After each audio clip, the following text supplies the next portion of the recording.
नमस्कार, मैं हूं चित्रा त्रिपाठी। शाम के 5 बजने वाले हैं। ये वक्त है आप सभी के बेहद पसंदीदा कार्यक्रम दंगल का। आज का दंगल उत्तर प्रदेश में इंडिया गठबंधन बनाम बीजेपी के बीच चल रही सियासत को लेकर है।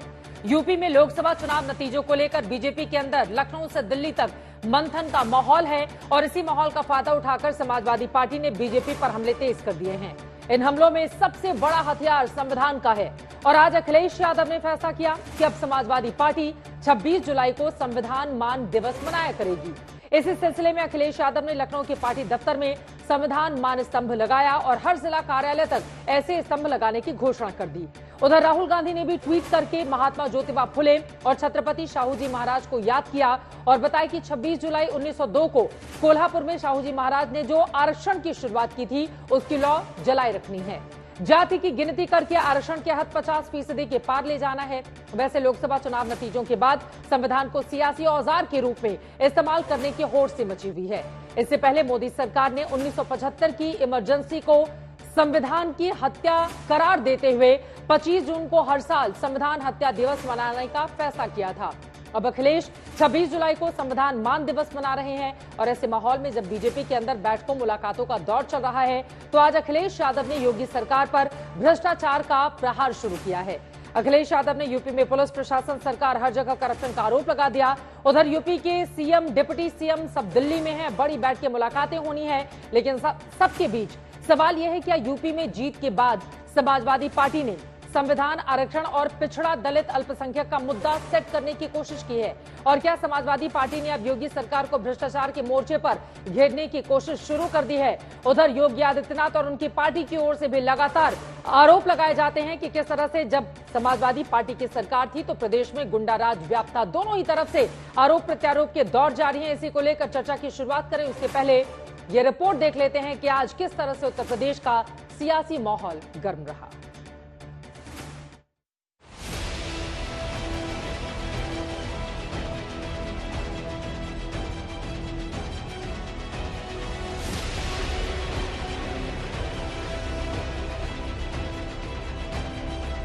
इंडिया गठबंधन ने यूपी बीजेपी के अंदर खाने से आ रही आवाजों को भांपकर योगी सरकार पर हमले के 2 मोर्चे खोल दिए हैं। पहले तो लोकसभा में यूपी के अंदर बीजेपी को पटकनी देकर इंडिया गठबंधन संविधान वाला हथियार आजमा रहा था। अब समाजवादी पार्टी ने उसमें भ्रष्टाचार का दूसरा मोर्चा खोल दिया। दूसरे मोर्चे से पहले संविधान के मोर्चे पर वार का नया हथियार देखिए। यह है समाजवादी पार्टी के दफ्तर में लगाया गया संविधान मान स्तंभ। समाजवादी पार्टी इसे सभी जिला कार्यालयों तक लगा रही है। क्यों लगा रही है, अखिलेश से सुनिए। आज जब संविधान मान स्तंभ की स्थापना कर रहे हैं तो अपने पत्रकार साथियों को इस बात के लिए भी बधाई देते हैं। दरअसल सत्ता की राजनीति में इन दिनों संविधान का सियासी मतलब सिर्फ आरक्षण तक सिमटता दिख रहा है और ऐसे में ज्योतिबा फुले से लेकर छत्रपति शाहू जी महाराज तक का हवाला देकर 26 जुलाई को संविधान मान दिवस मनाया जा रहा है। क्योंकि 26 जुलाई 1902 को महात्मा ज्योतिबा फुले के सामाजिक न्याय की दिशा में किए गए प्रयास के तहत नौकरी में आरक्षण की अवधारणा को कोल्हापुर के छत्रपति शाहू जी महाराज ने अपने राज्य में लागू किया था। अब लोकसभा चुनाव के बाद संविधान के नाम पर संगीन होती जा रही सियासत में सिर्फ अखिलेश ही नहीं, राहुल गांधी भी खुद को छत्रपति शाहू जी महाराज से प्रभावित बताते हैं। उन्हें याद करते हैं और लोगों को याद दिलाते हैं कि शाहू जी महाराज मतलब सामाजिक न्याय, सामाजिक न्याय मतलब दलित उत्थान, दलित उत्थान मतलब आरक्षण, आरक्षण मतलब जाति की गिनती, जाति की गिनती मतलब न्याय जो कि जरूरी है वरना 50% आरक्षण का कैप नहीं हट पाएगा। ये तो रहा बीजेपी पर इंडिया गठबंधन का संविधान वाला संधान। अब दूसरा मोर्चा समाजवादी पार्टी ने बिल्कुल लोकल लेवल पर खोला है और वो है भ्रष्टाचार का।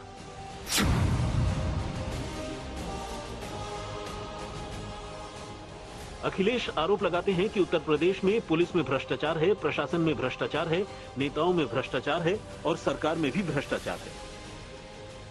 उनके ही अपने नेता ये कह रहे हैं कि उन्होंने जीवन काल में, उन्होंने अपने पूरे राजनीतिक जीवन काल में ऐसा भ्रष्टाचार नहीं देखा होगा जो इस सरकार में चल रहा है। पुलिस को पकड़ रही है। हमने और आपने कई बार सोशल मीडिया पे वो वीडियोस देखे हैं जहां पर पुलिस रेड तय कर रही थी कि टांग पे गोली मारी जाएगी तो इतना पैसा देना पड़ेगा। कानपुर में जो दंगा हुआ था, मैं आपके सामने कह रहा हूं, कभी न कभी जांच होगी, उसकी दोबारा जांच होगी। वहां पर पुलिस ने जिस तरीके से पैसा वसूला है लोगों पर और खासकर मुसलमान भाइयों से पैसा लिया है। संतोष कुमार के साथ कुमार अभिषेक, लखनऊ, आज तक।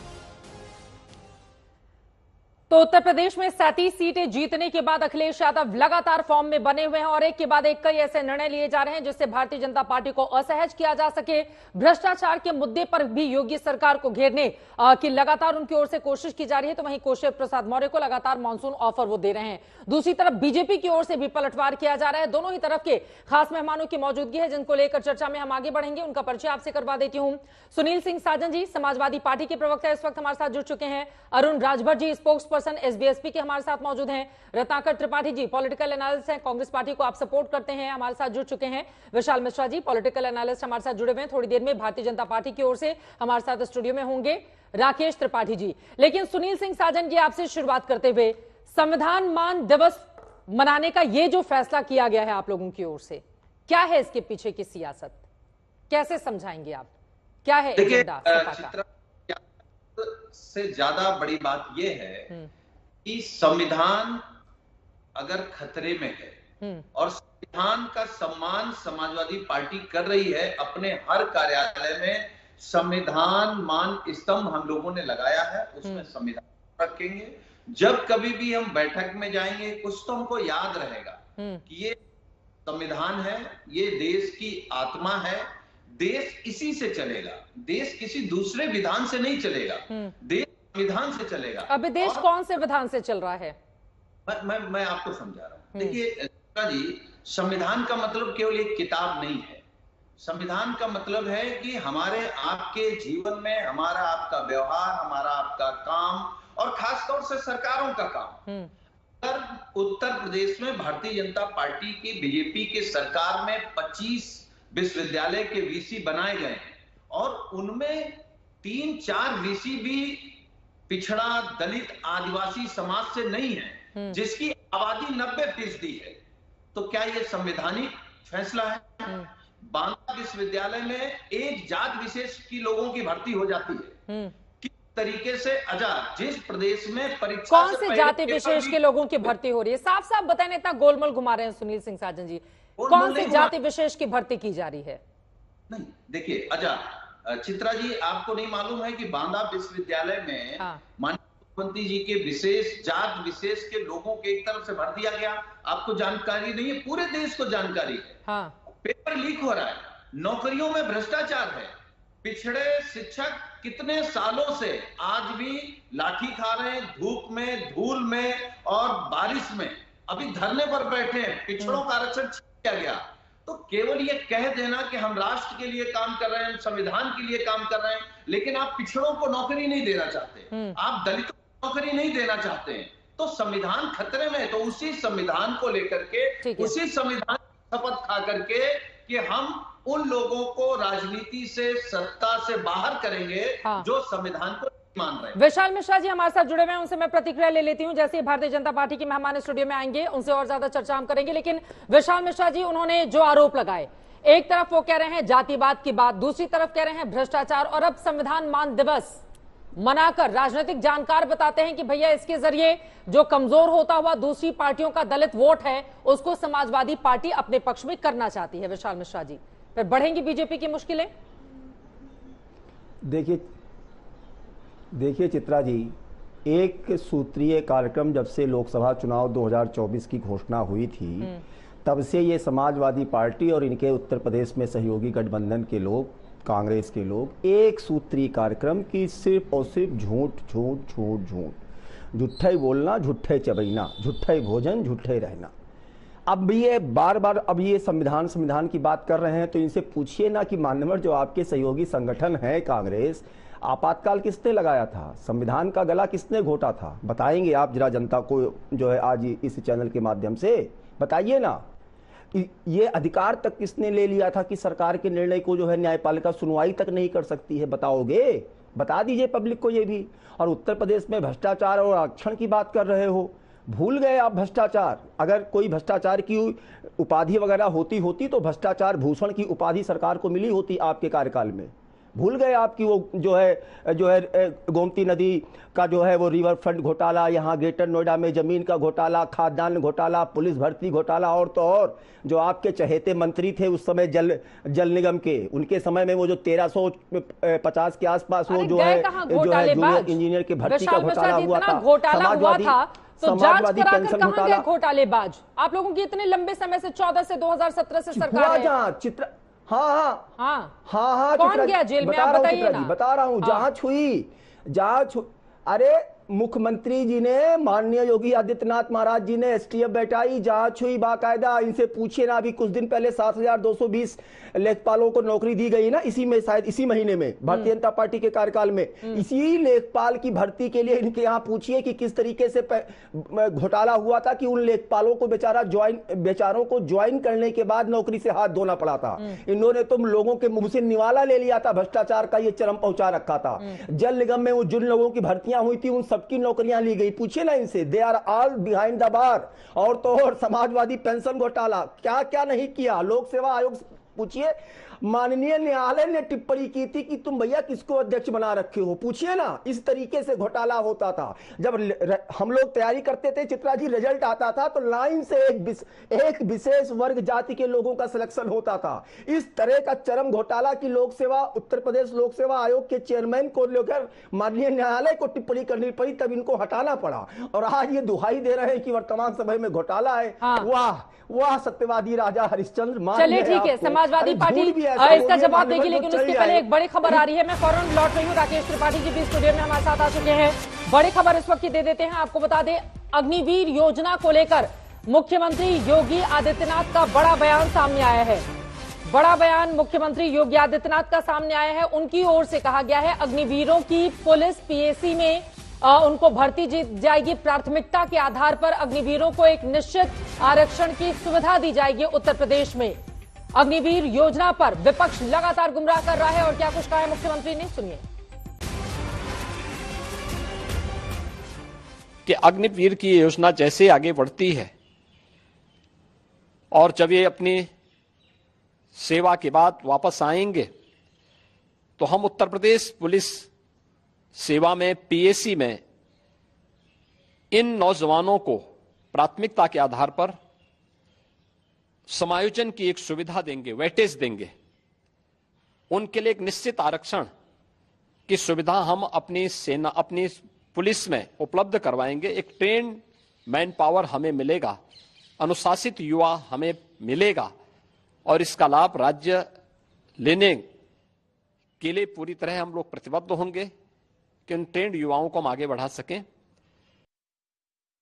अग्निवीरों को एक निश्चित आरक्षण की सुविधा दी जाएगी और भी तमाम बातें उनकी ओर से कही गई हैं। सुनील सिंह साजन जी, आप पहले जवाब दे दीजिए, फिर राकेश त्रिपाठी से मैं उसका जवाब लूंगी। देखिए, विशाल जी को मैं सुन रहा था। विशाल जी की 4 पॉइंट मैंने देखे, चारों पे मैं जवाब दे रहा हूं। तो इमरजेंसी की बात की, जिस समय कांग्रेस ने इस देश में इमरजेंसी लगाई थी, हम लोग उस इमरजेंसी के खिलाफ थे। जब भी कहीं संविधान गैर संवैधानिक काम होगा हम उसके खिलाफ होंगे। दूसरी बात इन्होंने कही कि विशेष जाति तो वो संविधान हत्या दिवस जो मना रहे हैं तो उसमें साथ हैं कि नहीं है आप लोग? क्या चीज? संविधान हत्या दिवस जो बीजेपी मना रही है उसमें साथ हैं कि नहीं है? संविधान हत्या दिवस नहीं हो सकता, आप उसको दूसरा नाम दीजिए। आप हत्या दिवस मत बनाइए। अच्छा, दूसरा इन्होंने कहा जात विशेष के लोग एसडीएम हो गए। यही बात योगी आदित्यनाथ जी ने कही सदन में। हम लोग लगातार पूछ रहे हैं कि आप दीजिए, आप तो सरकार में है, रिकॉर्ड दीजिए, झूठ क्यों बोलते हैं? और ये जाति जनगणना के खिलाफ हैं। ये जानते हैं चित्रा जी, असली इनके पेट में दर्द क्या है? पेट में ये है कि जब पीडीए ने उत्तर प्रदेश में 2024 में भारतीय जनता पार्टी को हाफ कर दिया है, ये लोग जानते हैं कि यही पीडीए 2027 में उत्तर प्रदेश में भारतीय जनता पार्टी को साफ कर देगा। ठीक है। तो अब ये के अंदर बौखलाहट है। ठीक है। एक दूसरी बात हम कहते हैं भ्रष्टाचार पे, एक मिनट में कह देंगे। ये कह रहे थे कि हमारी सरकार में बहुत भ्रष्टाचार हुए।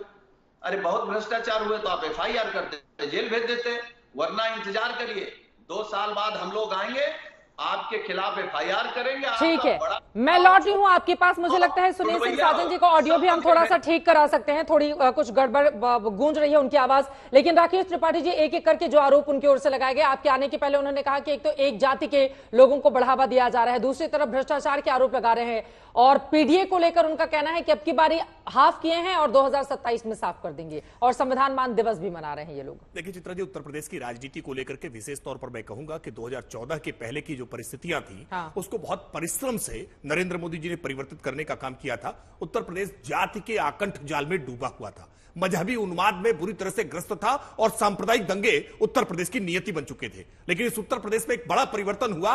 हमने जाति और मजहब से जनता को उस मकर जाल से हटा करके हम विकास के मुद्दे पर साथ लेकर के आए। लेकिन समाजवादी पार्टी फिर वापस घूम टहल करके उसी मुद्दे पर लेकर के जाना चाहती है। कितनी शर्मनाक स्वीकारोक्ति है, बार बार केवल जाति जाति रटने का काम करते हैं। क्यों नहीं इस बारे में चर्चा करने का काम करते हैं कि आखिरकार जिन महिलाओं को आज खुले में जाकर के शौच करने की जो एक त्रासदी झेलनी पड़ती थी, उससे मुक्त करने का काम हमने किया है। इस पर बात क्यों नहीं करते हैं? और खुले में शौच जा रही महिलाओं के साथ, विशेष करके दलित महिलाओं के साथ सर्वाधिक रेप की घटनाएं उत्तर प्रदेश में हुआ करती थी, जिससे निजात दिलाने का काम हमने किया है। लेकिन इस पर चर्चा नहीं करना चाहते हैं। जनधन खातों से जिनको हमने जोड़ने का काम किया, जो गरीब तबका था, वो सबसे ज्यादा अल्पसंख्यक था, वो सबसे ज्यादा दलित बिरादरी के लोग थे, वो पिछड़ी बिरादरी के लोग थे, जिनको हमने ले जाकर के सीधे बैंकों की भूमिका से जोड़ करके उनके बैंक में बैलेंस बढ़ाने का काम किया। ये वोट बैंक की पॉलिटिक्स को हमने पूरी तरह से बैंकक्रप्ट करने का काम किया। लेकिन ये बात समाजवादी पार्टी को गले नहीं उतर रही है, इसलिए हर प्रकार के प्रयत्न किए, और आखिरकार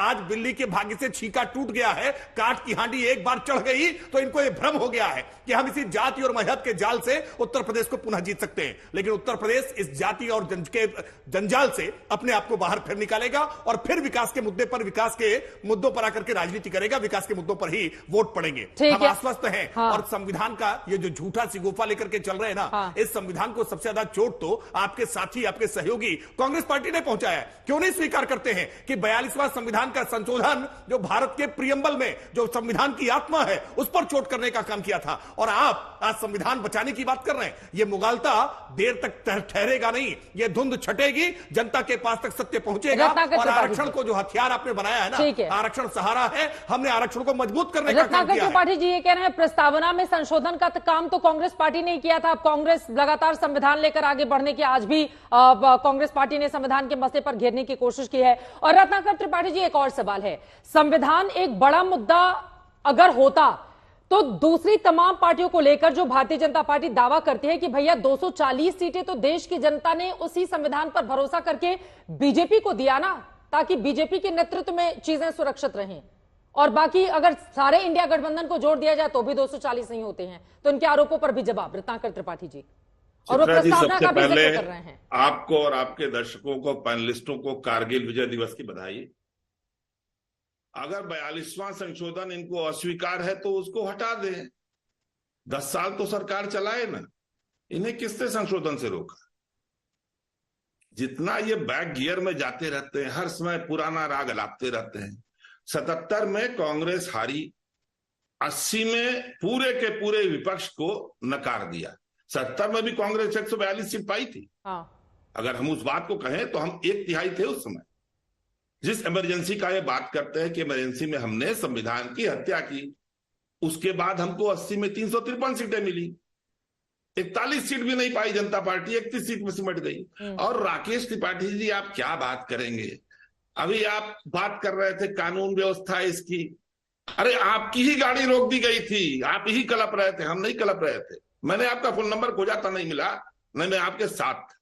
पुलिस दुर्व्यवहार करती है राकेश, आपके ऊपर बीता तो आपको समझ में आ गया। रत्नाकर त्रिपाठी जी, यहाँ पर राकेश त्रिपाठी पर डिबेट तो नहीं हो रहा है ना, संविधान जैसे मुद्दे पर डिबेट हो रही है। आप अगर राकेश त्रिपाठी के साथ क्या हुआ था, बाकी लोगों के साथ भी होता है, हमारे साथ होता है, आपके साथ होता है। प्लीज, मुझे लगता है कि व्यक्तिगत पुलिस की बात बता रहा हूँ। अभी बनारस में आप झगड़ा लगाने की कोशिश चौकी इंचार्ज सूर्य प्रकाश पांडे लूट में पकड़े गए। 2 सिपाहियों को नहीं, 2 व्यक्तिगत लोग को लेके उन्होंने मेरे ही मोहल्ले के एक सुनार का 42 लाख रुपया लूट लिया। जेल जा रहे हैं।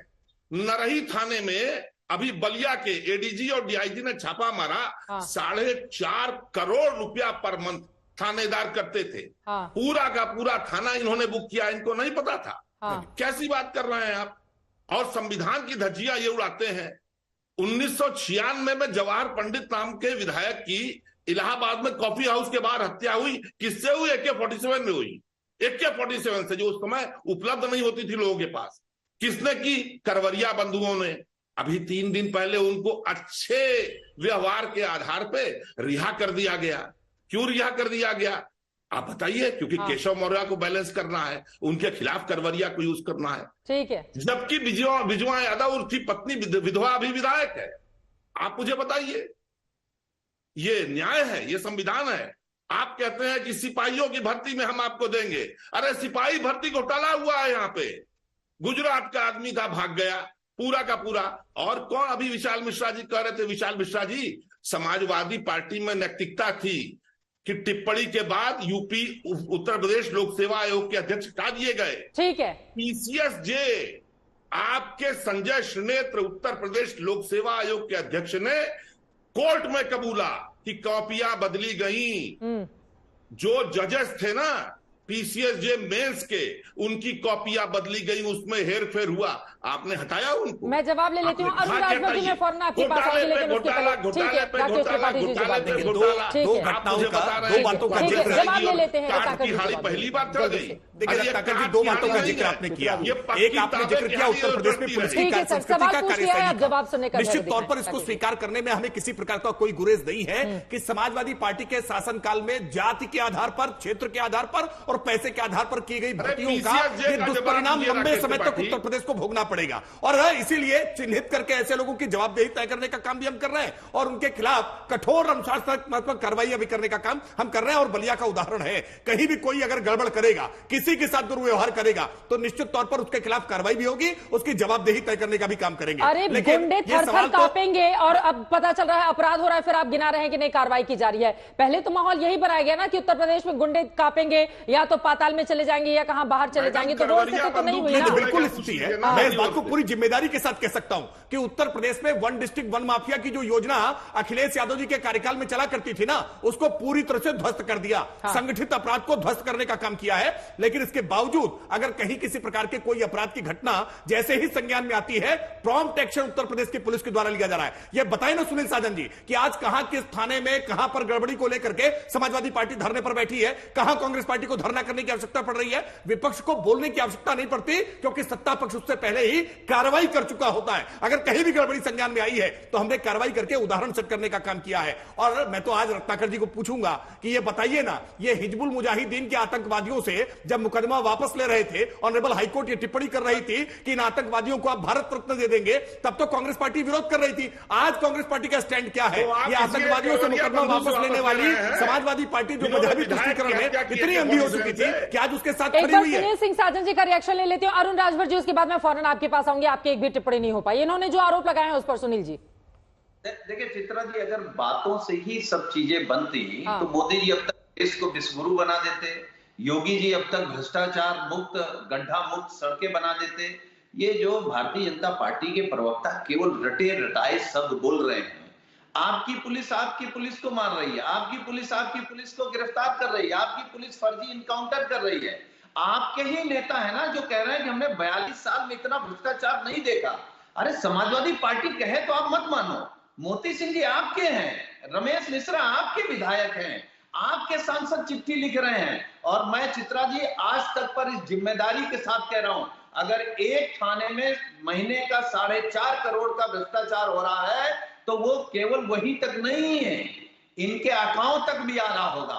पूरी सरकार भ्रष्टाचार में लिप्त है। क्या बात करते हो?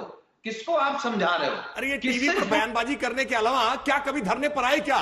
ये सवाल आपने कभी उठाया? कार्रवाई तो हम ही ने की है ना। हमने समस्या को समझा और समाधान देने का काम किया है। आपकी पैदा की हुई है। सुनील जी की बात हो जाए। नहीं बोलते हैं और हमारी बात समझ लीजिए।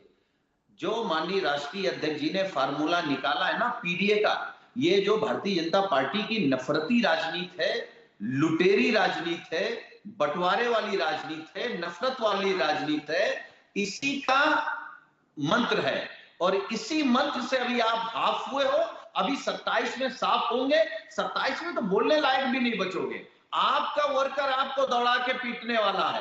अब सुनील सिंह साजन जी, अब देखिए यही तो बात है ना, आप लोग इस तरह का बयान देकर चले जाते हैं, पीटने वाला है वर्कर, लोगों को उकसा देते हैं। प्लीज, हमको लगता है कि थोड़ा सा इससे बचे जाने की जरूरत है। कांग्रेस को पीटने के लिए नहीं उकसाना चाहिए। अरुण राजभर जी, अब सीधे आपके पास आते हुए, ये जो संविधान मान दिवस समाजवादी पार्टी की ओर से मनाया जा रहा है और लगातार अखिलेश यादव फुल फॉर्म में है, जोर से लगे हुए हैं, 10 सीटों पर उपचुनाव होना है, उसके बाद 2027 का विधानसभा चुनाव है, तो सत्ता पक्ष के लिए मुश्किलें तो है ना। 37 सीट जीत कर नंबर 1 पार्टी भी बने हुए हैं वो उत्तर प्रदेश में। देखिए, मुश्किल किसी के लिए नहीं है। सत्ता पक्ष के लोग पूरी मजबूती से जनता के बीच में काम कर रहे हैं और पूरे देश और प्रदेश की सरकार की योजनाओं को जन जन तक पहुंचाने में लगे हुए हैं। सवाल इस बात का है कि आरक्षण और संविधान आप हाथ में लेकर के संविधान की कापियां अगर ये घूम करके ये दिखाएंगे कि नहीं हम संविधान के रक्षक हैं, हम संविधान बचाने के लिए निकले हैं, तो आपने ही इंटरव्यू में दिखाया है, कोल्हापुर के नरेश छत्रपति साहू जी महाराज अपने राज्य में 50% आरक्षण पिछड़े वर्गों को सबसे पहले दिया था, लेकिन 60 साल तक कांग्रेस सरकार रही है और 20 साल तक समाजवादी पार्टी की सरकार उत्तर प्रदेश में रही है। कभी तो उन्होंने संपूर्ण पिछड़े वर्गों को भागीदारी दिलाने की बात हुई तो नहीं किया वहां।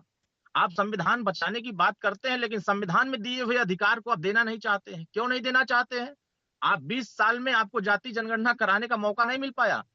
20 साल में 2012 से 17 तक ही तो फुल पूरे बहुमत के साथ रहे ना, बाकी तो गठबंधन की सरकार चलाती रही समाजवादी पार्टी। गठबंधन में रहे, चाहे बहुमत में रहे, केंद्र में कांग्रेस के साथ, और 20 साल कहां रहे? मध्य प्रदेश में क्या कहा? नहीं, अभी कांग्रेस के नेता को इनके समाजवादी पार्टी के नेता ने क्या कहा? ओबीसी के सबसे बड़े विरोधी कांग्रेस पार्टी के नेता है। ओबीसी कांग्रेस विरोधी ओबीसी है। ये ओबीसी को ये बताएं कांग्रेस ओबीसी विरोधी रही है, आप उसी के साथ ओबीसी विरोधी के साथ गलबहियां करके आप आगे बढ़ रहे हैं। ठीक है, शुभकामनाएं, आप आगे बढ़िए। लेकिन वास्तविकता यह है कि 3 अक्टूबर 2013 को जब इलाहाबाद हाईकोर्ट कह रहा है कि संविधान को मानो, तब तो आप मानने से इनकार कर दिए कि नहीं हम आरक्षण पिछड़ों को नहीं देंगे। जब यही बात 15 अगस्त 2015 को इलाहाबाद हाईकोर्ट ने कहा कि नहीं संविधान को मानो कि एक समान शिक्षा लागू कर दो ताकि गरीब के बच्चों को एक समान शिक्षा मिले और अच्छे से पढ़ाई कर सके, तब इसको नहीं माने आप। तब संविधान तब खतरे में नहीं था, तब संविधान को ताला लग गया था कि नहीं हम मनवा नहीं करेंगे। बाबा साहब को कहा था मूर्ति लगा करके कि ये जमीन कब्जा करते हैं, तब क्या संविधान का रक्षा आप नहीं कर रहे थे? तब ये संविधान को अपमानित नहीं कर रहे थे? पूरे उत्तर प्रदेश में बाबा साहब अम्बेडकर के नाम से चल रही योजनाओं को आपने खत्म किया, तब संविधान की रक्षा नजर नहीं आ रही थी। मान्यवर कांसीराम साहब के नाम पर तमाम जिलों के नाम बने थे, तमाम योजनाएं चल रही थी, उसको सरेआम उसको खारिज कर दिया, खत्म कर दिया, तब आपको हाथ में वो संविधान की किताबें नहीं घूम रही थी। आज अगर आप सत्ता पाने के लिए किताब लेके घूम रहे हैं तो ये भी उत्तर प्रदेश की जनता जान रही है कि आप सत्ता पाने के लिए आप गरीबों की जमीन को कब्जा करने के लिए लेकर संविधान घूम रहे हैं कि हमें खाली मौका दे दो, मैं जमीन कब्जा करने का काम शुरू कर दूं, मैं थाने में दलाली करना शुरू कर दूं, मैं गरीबों को सताना शुरू कर दूं। आज उत्तर प्रदेश में दंगा युक्त उत्तर प्रदेश हुआ है, एक भी दंगा नहीं हो रहा है उत्तर प्रदेश में। यही तो चाहते हैं कि उत्तर प्रदेश में दंगा शुरू हो जाए, इसलिए संविधान की रक्षा लेकर नहीं घूम रहे हैं। आज यही बात है पूरे देश में, प्रदेश में, यही घूम कर कह रहे हैं कि ये भारतीय जनता पार्टी सरकार पिछड़ों को ये नहीं। आज राष्ट्रीय पिछड़ा वर्ग आयोग को संवैधानिक दर्जा कांग्रेस ने क्यों नहीं दिया? ठीक है, आज रोहिणी कमीशन की रिपोर्ट बताइए। मैं चित्रा जी जिम्मेदारी से कह रहा हूँ, रोहिणी कमीशन की रिपोर्ट ये लागू कराने की बात क्यों नहीं करते? जबकि वो कर्पूरी ठाकुर साहब ने जो फार्मूला बिहार में लागू किया था, अगर कर्पूरी ठाकुर को सरकार में वो कह भी देंगे हाँ हम लागू करेंगे, उनके पास कहाँ है ताकत?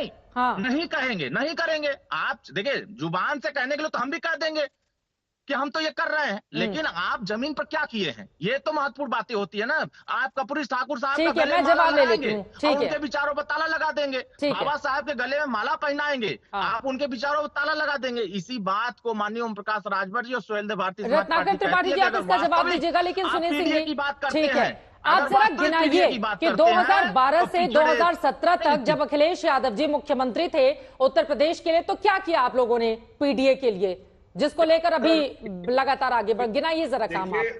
चित्रा जी, हमने जो किया उसका हमको जनता ने नहीं, सुनील जी से सवाल था, सुनील सिंह साजन जी से। अखिलेश जी ने क्या किया? आपने संविधान खत्म हो जाएगा, जवाब ले लेते हैं, आप लोग बोलेंगे उनकी आवाज नहीं आएगी। सुनील सिंह जी से ये सवाल है। अरुण जी तो बड़ा तेज चल रहा है। अरे भैया जवाब ले लेते हैं, बोलिए सुनील। अरे अरुण राजभर जी, जो सीडी आप बजा रहे थे उसके बदले में जनता ने बताया। आप कह रहे थे ना कि हम गुंडाई करने वाले थे, हम कब्जा करने वाले थे। रत्नाकर जी, अपने सहयोगी का समय तो कम से कम मत लीजिए, उनको बोलने दीजिए भाई। सुनिए सिंह साजन, बचा लो, ठीक है, सुनिए। आरक्षण खत्म हो गया है, बचा लो ना। संविधान खत्म हुआ ना आरक्षण खत्म हुआ। अरुण राजभर जी, अब जब आप सुन लीजिए, अरुण राजभर जी बोलिए। सुनील सिंह जी, देखिए मैं इनके एक एक सवाल का जवाब दे रहा हूं। ये कह रहे हैं कि कांग्रेस की पार्टी ने समाजवादी पार्टी के खिलाफ बोला, समाजवादी पार्टी कांग्रेस के खिलाफ। मैं तो वो बोल भी नहीं सकता हूं जो इनके पिताजी ने भारतीय जनता पार्टी के लिए बोला था, मां बहन की गाली दी थी।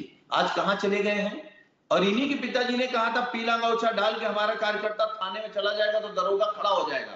दरोगा लगा रहा, 2-2 4-4 थप्पड़, भाग रहे हैं इनके कार्यकर्ता। क्यों पिटवा रहे हो भाई? बाप बेटे केवल मलाई खाने के लिए जिसको गाली दे रहे थे उनके तलवे चाट रहे हो, जो आरक्षण छीन रहे हैं उनके चरणों में पड़े हो। कुछ नहीं मिलने वाला है। यही पीडीए के चक्कर आप अभी 2-4 दिनों में काटते हुए नजर आओगे। आरक्षण कौन छीन रहा है सुनील सिंह जी? आरक्षण कौन छीन रहा है? हम बता रहे हैं ना। अरे ये बताइए, मैं एक बात कह रहा हूं कि पिछड़ों के नाम पर बीजेपी सरकार में आई, वही पिछड़ा भागा फिर रहा है। केशव प्रसाद मौर्य, यहाँ स्टूल मिल जाती है, वहां कुर्सी मिल जाती है, इधर उधर भगा रहे हैं। अगर वो आदमी पिछड़ा नहीं होता तो उसको इतना परेशान करते? ये केवल अरे वो डिप्टी सीएम है सुनील सिंह साजन जी, वो सिराथू से चुनाव हार गए, उसके बावजूद उनको डिप्टी सीएम बनाया गया है। वो सिराथू से अपना विधानसभा चुनाव हार गए थे, फिर भी वो डिप्टी सीएम है। नहीं, लेकिन मैं आपसे पूछ रही हूँ, आरक्षण खत्म कर दिया जाएगा, ऐसा बयान किसकी ओर से दिया गया? हाँ, ये राजभर भी तो हारे हैं चुनाव। हाँ बिल्कुल। जो भाजपा के साथ रहेगा, जो भाजपा के साथ रहेगा, जो मनवादी व्यवस्था के साथ रहेगा, वो चुनाव हारेगा, क्योंकि पीडीए 90% है। ठीक है, आरक्षण खत्म करने का बयान किसने दिया बीजेपी की ओर से? चित्रा जी जरा इनका हमको जवाब अरुण जी आ रही हूँ, एक बार इस सवाल का जवाब ले लेते हैं, महत्वपूर्ण है। देखिए, आरक्षण जिन लोगों को मिला है उनका आरक्षण बने रहना चाहिए, और खासतौर से जो गरीब हैं, दलित हैं, उनका जीवन और कैसे बेहतर हो, उसके लिए चाहे सत्ता पक्ष विपक्ष हो, अपनी राजनीति को किनारे करके उनके बारे में सोचना चाहिए। लेकिन सुनील सिंह जी, हम लोग मुखालफत करने के लिए बैठे हैं, आप मुझे बताइए वो कौन सा नेता है, किसी भी पार्टी का हो, जिसने कहा हो कि आरक्षण खत्म किया जाएगा? आप उसका नाम लेकर बताइए, कौन है वो? अयोध्या से लल्लू सिंह भारतीय जनता पार्टी प्रत्याशी थे, उन्होंने कहा 400 पार करा दो, संविधान खत्म हो जाएगा।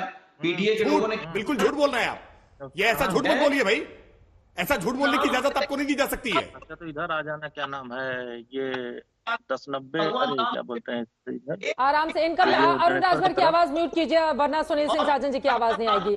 नहीं, उन्होंने कहा था कि 400 पार करा दीजिए, संविधान बदलने की बात उनकी ओर से कही। मैं आरक्षण पर सवाल पूछ रही हूँ, आरक्षण खत्म हो जाएगा ये किसने कहा था? लल्लू सिंह जी अब तो चुनाव हार गए, आरक्षण खत्म हो जाएगा ये आरक्षण पर बयान किसने दिया था? चित्रा जी, इस देश में किसी की हैसियत है कि आरक्षण खत्म कर देगा? भैया वही तो आप बोल रहे हैं कि ये लोग आरक्षण खत्म कर रहे हैं, खत्म हो जाएगा। हाँ। किसी की हैसियत नहीं है कि कोई सपने में सोच ले। हाँ। सपने में सोच के घर पे तो बात कर सकता तो यही बातें तो प्रधानमंत्री मोदी भी बोल रहे थे कि बाबा साहब अम्बेडकर भी आ जाए तो भी जिनको आरक्षण मिला हुआ है वो खत्म नहीं हो सकता है। दरअसल एक नैरेटिव क्या इस तरह का बन रहा है, जो आरोप सुनील सिंह जी आप लोगों पर लग रहे हैं कि भ्रम फैलाने का काम समाजवादी पार्टी आरक्षण के मुद्दे पर कर रही है। मैं आपसे नाम पूछ रही हूँ, आप नहीं बता रहे हैं। हाँ, तो हम भ्रम फैला रहे हैं। हाँ। और सदियों से जो भ्रम फैला रहे हैं उनका क्या? सदियों से जो उत्पीड़न कर रहे हैं उनका क्या?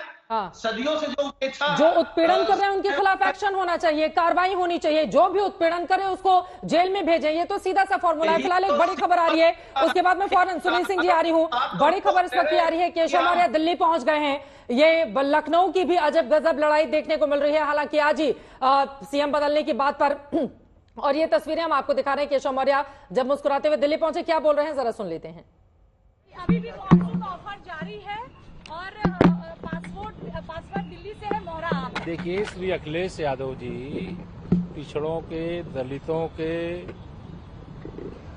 सदा विरोधी रहे हैं और वह स्वयं कांग्रेस पार्टी की मोहरा है। अग्निवीर को लेकर के पीएम ने भी आज कहा है कि बहुत उपयोगी है, सेना जवान होगी इससे। माननीय प्रधानमंत्री जी ने जो कह दिया वो अच्छा कहा। कल की बैठक होने वाली है, अब उसके लिए बात करेंगे, मेरा काम नहीं है।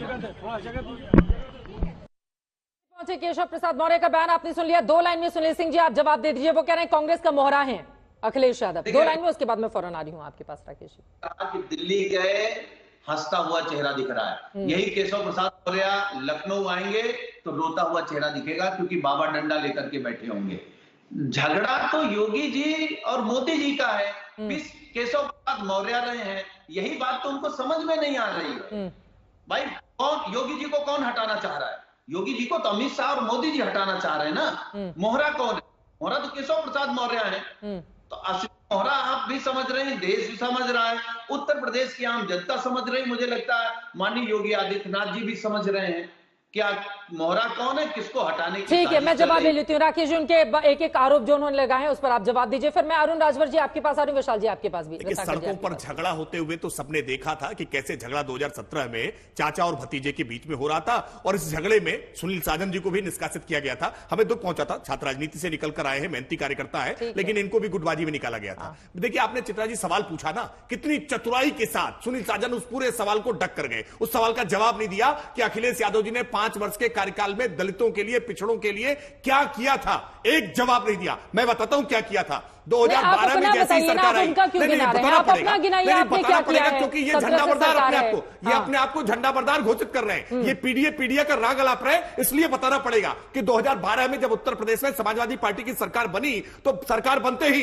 अखबार उठा करके देख लीजिए, आर्काइव्स दिख जाएंगे, आपके टीवी रिपोर्ट दिख जाएंगी कि उत्तर प्रदेश में दलित उत्पीड़न की घटनाओं की बाढ़ आ गई थी। दलित बस्तियों में आगजनी की रिकॉर्ड घटनाएं हुई थी, दलितों पर सर्वाधिक अत्याचार की घटनाएं। और ये आज कह रहे हैं संविधान का सम्मान करेंगे। बाबा साहब भीमराव अंबेडकर का कितना अपमान मुलायम सिंह यादव जी की उपस्थिति में, अखिलेश यादव जी की उपस्थिति में, जब आजम खान ये कहा करते थे कि डॉक्टर अंबेडकर सबसे बड़ा भूमाफिया है, जिस जमीन पर उनकी मूर्ति लगा दो समझ लो वो जमीन उनकी कब्जा हो गई, और जिधर वो उंगली दिखा रहे हैं समझ लो अगला प्लाट कब्जा होने वाला है। और अखिलेश यादव मुस्कुराते थे। बाबा साहब भीमराव अंबेडकर का यह अपमान, ये दलित बिरादरी या अनुसूचित बिरादरी और देश का एक नागरिक इसको भूल नहीं सकता है कि बाबा साहब का अपमान कैसे गिनाते रहेंगे। 17 से आपकी सरकार है, क्या किया है बताइए ना दलितों के लिए। भाई सवाल मैंने उनसे पूछा था, हमने तो जिम्मेदारी के साथ सबसे पहले ही कहा कि जनधन जो खाते खुले सबसे ज्यादा अल्पसंख्यकों के और दलितों के, पिछड़ों के खुले हैं। सबसे ज्यादा जो आज हमने उज्ज्वला गैस के कनेक्शन पहुंचाए हैं, उससे आज सबसे ज्यादा रिलीफ मिली है इन दलितों को, पिछड़ों को, अल्पसंख्यकों को। आज हमने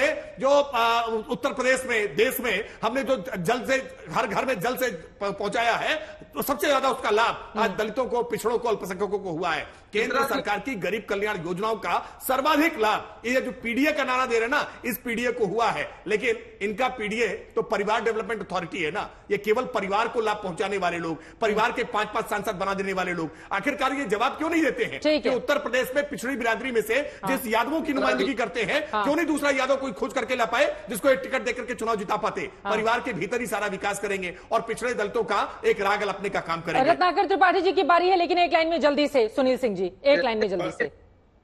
ये लोग लगातार ऐसा प्रचार करते हैं कि समाजवादी पार्टी के लिए यादवों की पार्टी है।